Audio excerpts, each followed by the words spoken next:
comes the last bit, which is the instructional part, which is what is it that you can use in your lesson plans per se. Both of these were in general context, right? What is it that you can use in your particular lesson plans and the way that you deliver your content, right? Deliver your lessons. So that let's see what that can do. So first and foremost, it helps. So if you have a good engaging instructional way, you create a good positive classroom culture, right? If you have set the tone on how you take your lessons, children obviously will understand, and you have built the platform in your instructions, the way that you deliver, the way that you interact. If you have built a lot of respect, empathy, you have shared a lot. I share with my students a lot, when I'm taking sessions with children. I share with them a lot, what am I going through, and have they experienced the same, right? So a lot of trust building. Then remember, just starting off in your instructions, first and foremost, greet the students warmly, acknowledge their small effort. If there's a change in the classroom, if there's a change in their haircut, or if somebody is, done some kind of small change, or they've got a new bag or something, make a small point and acknowledge it. Children will remember all this, right? And then create a lot of space, especially in don't stick to the typical instructional way of teaching, the one that you deliver and like a lecture and children take it back. That's not going to help build a lot of learning in them, that would just be them listening. We want them hearing, actually, but taking in what we want. So that would be through collaborative learning, right? Where you can possibly, if you're going to start a lesson in fractions, right? And we'll get to this later. If you're starting a lesson in fractions, tell them, children, we are going to be doing a lesson in fractions tomorrow. Can you bring from home an example of what is a fraction? Right? And then give them examples. They can get an apple and ask their mama to cut it for them and bring it to school. So in the class, you will ask them, okay, you know what a fraction? And they'll tell you it's a part of a whole, and they can show it to you, right? So use a lot of these elements, right? Now, in the instructional basis, the most important problem most teachers struggle with, and I myself also struggle with, is time management, right? In general, in class, or in general, in planning out your lessons. So here are some small strategies that work with me, and I hope work with you as well.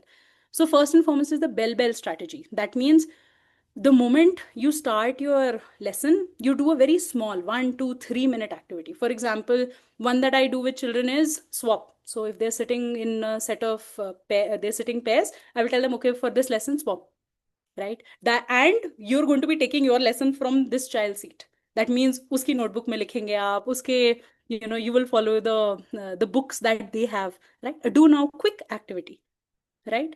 And then I will move into smoother transition. So bell basically means from one to the other, that let there not be a too bigger jump, right? Or let it not be. So usually a lesson plan is planned out, right? Introduction, the main body, and then conclusion.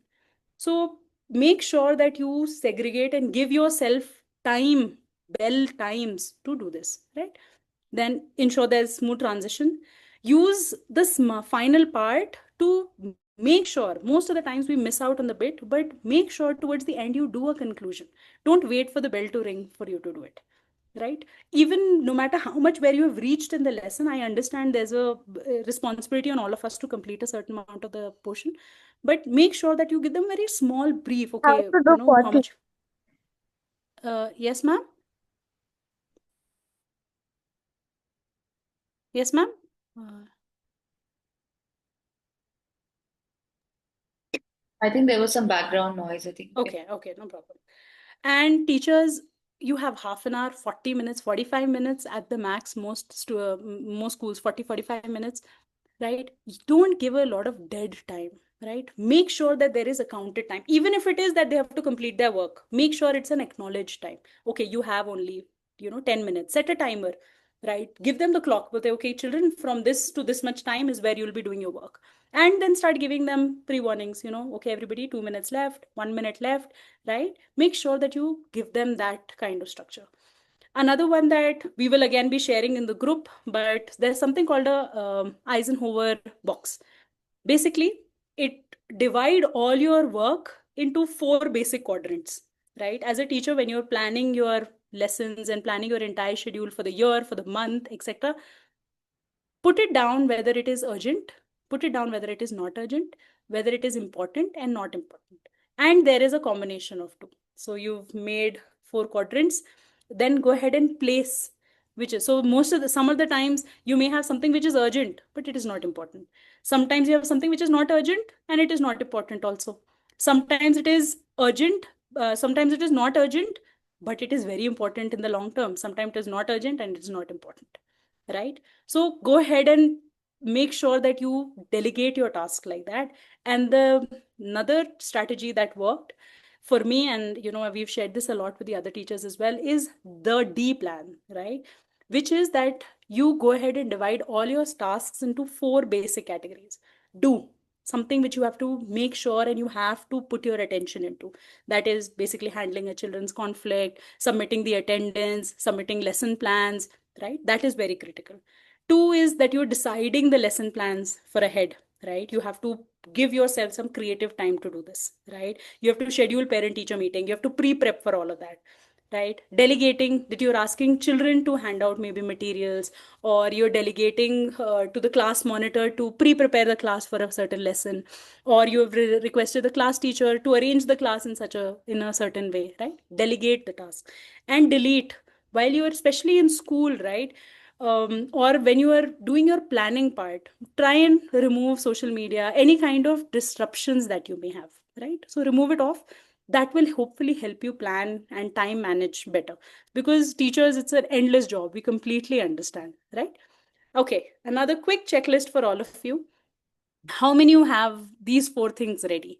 How many of you have your morning routine planned out with children, right? So do you have a check-in activity with them when you start a lesson? Do you have something that you like to start them with? Do you have that ready?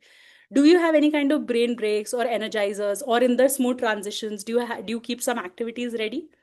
Three, do you have some procedures for common tasks, like, if they have to go to the washroom, what is it that they're doing? Or if they have to sharpen pencil, do you give them a certain designated time? If you're giving them group work, what is the procedure for that like, right?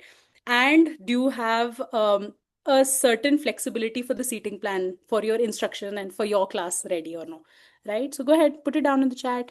Okay, we have three on four. These are just small check-ins that possibly you can do for your classrooms later. So we've got a lot of threes, but we are hoping. Ashmina ma'am, again, all four. Wonderful. Nimple ma'am is saying they have ice. Okay, we have Because we have icebreakers. health and safety also at school.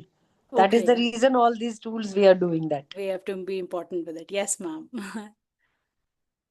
Wonderful. It's lovely to see a lot of fours. Wonderful. That means, teachers are involved in their classrooms and they're ready. Sometimes three, sometimes four. That's okay.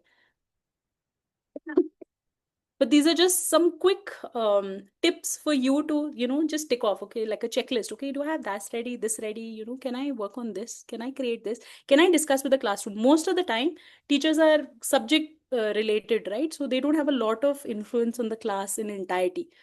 But possibly discussing with a class teacher, possibly discussing with other subject teachers, we can create this environment in general, right? So like I said, co-curricular, if you're able to get all the teachers, like a maths teacher, a science teacher, or an English teacher, can get the other subject teachers also on board.